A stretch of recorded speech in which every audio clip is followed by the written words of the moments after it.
¿Cómo están? Mi nombre es Verónica Cagianese, soy licenciada en Psicología y máster en Psicología Clínica y hoy estoy acá para presentarles el webinar sobre el seminario que vamos a dar de signos de alarma en el dibujo infantil.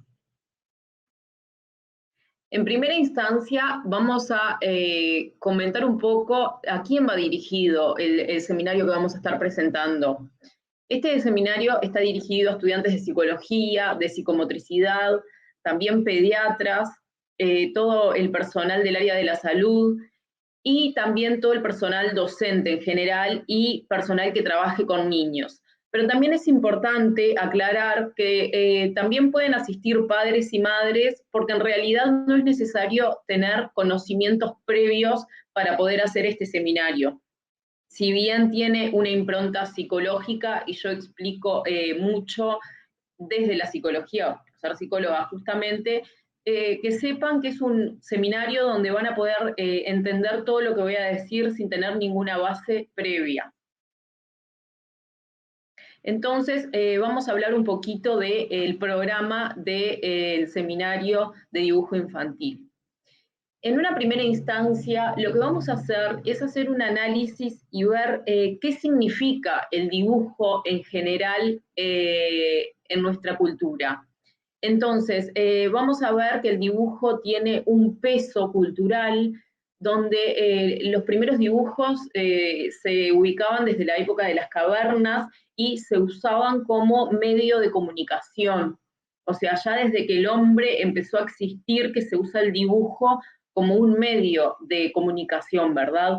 Entonces, bueno, tener y ser conscientes un poco de la importancia de que es algo de que se ha mantenido en el tiempo desde tiempos, desde nuestros ancestros. Entonces, bueno, culturalmente ver y valorar un poco más lo que es el dibujo, ¿verdad? Luego ya vamos a ingresar y vamos a ver cómo evoluciona el dibujo infantil.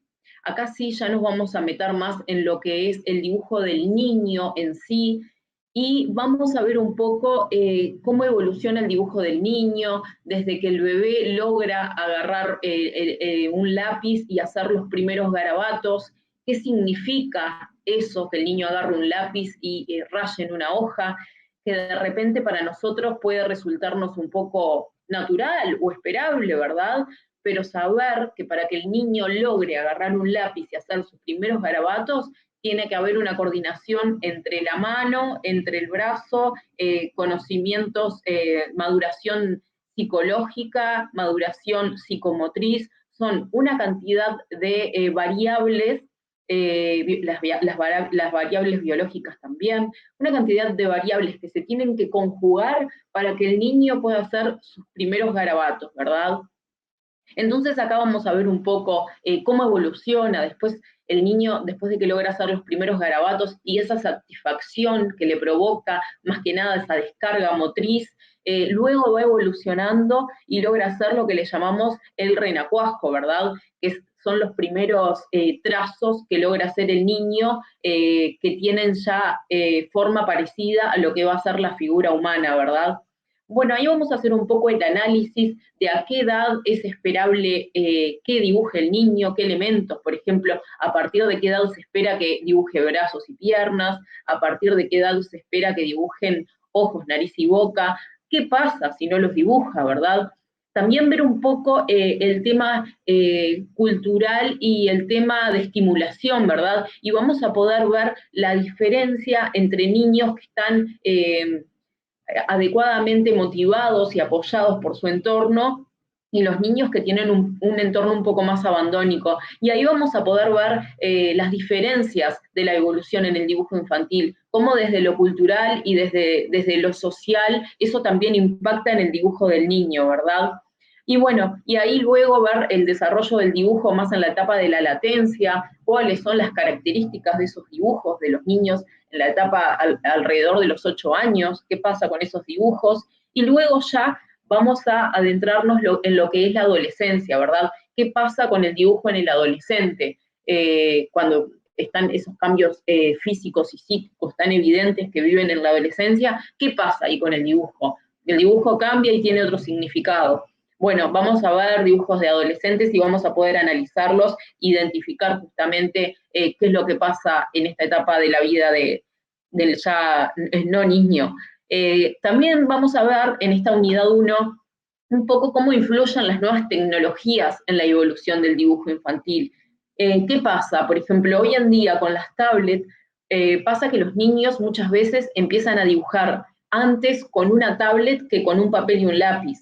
Bueno, ¿qué impacto tiene eso sobre el dibujo infantil? Y ver un poco también si es positivo o no desde el punto de vista psicológico. Luego vamos a adentrarnos en la unidad número 2 y vamos a poder ver un poco los aspectos psicológicos en sí de las técnicas proyectivas. Por ejemplo, ¿es útil el dibujo como una técnica proyectiva? Acá ya nos vamos a adentrar más en lo que es un poco la psicología y vamos a ver que los psicólogos usamos técnicas proyectivas y dentro de esas técnicas muchas tienen que ver con el dibujo, ¿verdad? Y muchas veces trabajamos con los niños con dibujos. Entonces, bueno, vamos a analizar un poco lo que es una técnica proyectiva, que proyecta justamente aspectos de la personalidad de la persona y de su estado emocional y anímico. Entonces, bueno, vamos a hacer un análisis de cómo esos dibujos pueden mostrarnos esas emociones a través de una técnica. Acá también vamos a ver las diferentes técnicas que estudiamos los psicólogos, como puede ser el dibujo de la figura humana, el dibujo de la familia, y analizar un poco qué aspectos pueden aparecer en estos test. También vamos a ver qué aspectos analizar de ese dibujo, porque más allá del contenido en sí, del dibujo que el niño crea, vamos a poder analizar si el niño borra, cómo son los trazos, cómo utiliza la hoja, para que vean un poco que va más allá del contenido en sí, de lo que es el dibujo del niño, y vamos a poder analizar otros aspectos también, la actitud del niño frente al dibujo y frente a la propuesta que le planteamos nosotros, el encuadre. Esos son aspectos muy importantes que van a tener impacto en el contenido y en la producción que el niño nos presente luego. Entonces, luego vamos a ver cuáles son las técnicas relacionadas con el dibujo infantil que se utilizan hoy, como les comentaba, el dibujo de figura humana, un poco el dibujo de familia, que es muy interesante también porque nos va a mostrar los vínculos entre los diferentes miembros de la familia y ahí vamos a poder ver un poco la dinámica familiar. Y luego, por último, en esta unidad número 2, vamos a ver lo que es el relato. ¿Es útil el relato en el análisis del dibujo del niño? Muchas veces nos pasa que vemos un dibujo sin explicación alguna y vemos un poco lo que nos impacta, la sensación que nos genera ese dibujo. Y si bien eso tiene importancia y va a ser un aspecto a analizar, en esta unidad vamos a ver también que el relato del niño, lo que el niño nos pueda decir de ese dibujo, muchas veces es más importante que el dibujo en sí. Luego vamos a pasar a la unidad número 3, donde acá vamos a ver sí específicamente lo que son los indicadores de alarma en el dibujo infantil. Acá nos vamos a meter con el tema central de lo que es el seminario, luego de toda la presentación que vimos anteriormente, que va a ser una base para poder entender esta unidad, que es la unidad neural de lo que va a ser el seminario. Los indicadores de alarma en el dibujo infantil. Entonces vamos a ver, ¿hay contenido emocional en los dibujos infantiles? Obviamente que sí, y lo que yo voy a hacer en ese seminario es ayudarlos a ustedes a poder identificar este contenido emocional. ¿Qué emociones se pueden ver en los dibujos del niño? Por ejemplo, los colores hablan muchísimo de cómo se siente ese niño, qué dibujos utiliza. Por ejemplo, en el dibujo en el test de familia, vamos a poder ver que dependiendo del color que usen cada miembro de la familia, eso va a tener un significado. En el dibujo de la figura humana, vamos a ver cómo se representa él mismo, qué colores le pone, cómo nos relata lo que él dibujó, su producción que hizo, ¿verdad? Entonces, bueno, todos estos aspectos vamos a poder identificarlos en esta unidad. También vamos a poder ver cómo podemos identificar en el dibujo infantil diferentes aspectos de la vida del niño que nos interesan y que realmente son muy interesantes de ver en este tipo de técnicas. Por ejemplo, problemas madurativos. vamos a tener que tener una base y ver qué es lo esperable según la edad del niño para poder identificar justamente esos problemas madurativos, dependiendo de la producción que el niño haga, si está adecuado o no para su edad, y también poder contextualizarlo con otros indicadores, ¿verdad? Porque vamos a poder ver que el dibujo infantil por sí solo tampoco va a ser suficiente para hacer un diagnóstico o tomar una determinación, pero sí va a ser una técnica fundamental y muy útil para poder ver este tipo de problemas. También vamos a poder observar aspectos psicopatológicos. Por ejemplo, vamos a poder ver las características del dibujo de un niño psicótico. Esto también les voy a presentar ejemplos y dibujos y características de cómo se presentan los dibujos de los niños psicóticos. También el tema de maltrato. Este es un tema fundamental y que se puede ver claramente en los dibujos de los niños. Incluso en la justicia uruguaya, muchas veces estas técnicas se toman como pruebas de maltrato y de abuso sexual infantil. Entonces, bueno, poder ver un poco eso, cómo se presenta el maltrato en el dibujo de un niño, ¿verdad? ¿Qué características tiene? Esto también vamos a poder verlo en el seminario y analizar dibujos para que ustedes puedan ver justamente cuáles son esos indicadores de maltrato en el dibujo infantil. Luego, otra de las cosas que vamos a ver en este seminario, en realidad estábamos buscando algo que interesara en el seminario. Este seminario va a ser no es la primera edición, ya se hicieron varias ediciones de este seminario y la verdad es que ha sido bastante concurrido, interesa mucho, y nosotros siempre hacemos una evaluación al final de los seminarios para poder ver cuáles son las temáticas que les interesan a los asistentes del seminario. Y una de las temáticas que justamente aparecía como muy recurrente en este seminario era el tema de la arteterapia, que como bien saben, la arteterapia es usar el arte como medio terapéutico, ¿verdad? Y poder utilizar todas las técnicas artísticas para justamente poder expresar emociones y sentimientos. Entonces, en primer lugar, lo que vamos a ver es que hoy el arteterapia, más allá de usarlo en la patología, que fue como surgió, se empezó a usar con enfermos psiquiátricos, por ejemplo, hoy en día la arteterapia se aborda como una técnica también para mejorar el bienestar, para que la persona se pueda conocer a sí mismo, para que pueda expresar sus emociones sanamente a través del arte, ¿verdad? Entonces, bueno, como que esta técnica ha tenido una vuelta y hoy en día se utiliza desde el punto de vista de la salud, ¿verdad?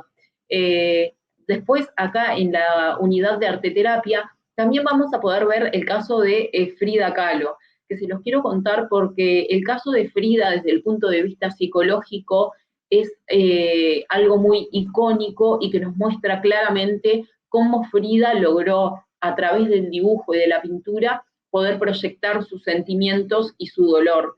Pudo de alguna forma descargar sus sentimientos, sus emociones y su dolor a través de la pintura. Y además ella se autorretrataba, lo que tiene el doble de peso y es muy ilustrativo de lo que es la arteterapia, ¿verdad? Bueno, luego de ver un poco las bases de lo que es la arteterapia y de ver el caso de Frida Kahlo, ya vamos a ingresar más en lo que es la arteterapia con niños, que es un poco lo que nos va a convocar en este seminario, que es el trabajo con niños, y bueno, nos vamos a centrar más en lo que es el arteterapia con niños. ¿Se utiliza con niños el arteterapia? Ya les voy adelantando que sí, se utiliza. Hay toda una teoría y una metodología desarrollada. Hay trabajos muy interesantes sobre la técnica de la arte terapia en niños. Y bueno, vamos a ver un poco cómo se utiliza esta técnica, cuáles son los parámetros y la metodología que se utiliza para poder hacer justamente arteterapia con niños. ¿Cuál es el rol del terapeuta? Que en arteterapia es muy particular, solamente con la presencia del terapeuta en el lugar donde se está haciendo la arteterapia, eso ya va a tener un efecto en el niño, ¿verdad? Porque le pone un límite a su subjetividad y le muestra que no es él solo y no está él solo en el mundo, ¿verdad? Entonces, bueno, vamos a poder ver un poco estos parámetros. Y por último, les voy a contar, que esto también me parece muy interesante para poder ilustrarles un poco lo que es la arteterapia en sí, mi experiencia en arteterapia. Personalmente yo tuve 3 experiencias muy interesantes en lo que es arteterapia. Una fue en el Hospital Vilar de Bo, con pacientes psiquiátricos, donde había una sala de recreación. Si alguien conoce el Hospital Vilar de Bo, sabrá que los pacientes estaban aburridos, no tenían actividades, no tenían nada que hacer, y en esta sala justamente lo que encontraban era un espacio de recreación y un espacio para hacer arteterapia. Y las producciones y las vivencias que había en ese taller de arte, les puedo decir que eran muy fuertes y muy positivas desde el punto de vista psicológico, y ayudaban mucho a la evolución del paciente. Otra experiencia que yo tuve con arteterapia, ahora sí, fue con niños y desde el punto de vista de la salud. Hicimos unos talleres con niños de cuarto de escuela, y lo que hicimos fue utilizar el arteterapia para poder trabajar sexualidad. Saben muy bien que sexualidad es una temática muy difícil de trabajar, y también les da vergüenza muchas veces a los chicos en esa edad, pero también es muy importante educar en esa temática. Entonces, bueno, les voy a contar un poco también cómo fue mi experiencia trabajando con chicos de cuarto de escuela y bueno, ver un poco cómo surgió y cómo ayudó el arte terapia a que ellos se pudieran expresar y pudieran comunicar sus inquietudes relacionadas justamente con la sexualidad. Y por último, les voy a contar otra experiencia que tuve que tiene que ver con orientación vocacional ocupacional, una paciente que vino a consultar por eso, y como técnica de cierre justamente utilizamos una técnica de arteterapia que es el collage. Era una paciente que le costaba mucho hablar y utilizamos el collage como medio de cierre de justamente de la intervención psicológica que hicimos con ella, y lo que salió ahí fue muy interesante. Entonces, bueno, un poco esto es lo que vamos a estar viendo en el seminario. Esta webinar, la idea de esta webinar es plantearles un poco el programa de lo que vamos a ver y darles una introducción de todos estos temas que vamos a estar desarrollando en el seminario de dibujo infantil, y también que puedan tener una base para luego entender lo que vamos a estar comentándoles en el seminario. Bueno, los espero a todos y espero que les haya sido útil esta webinar. Muchas gracias.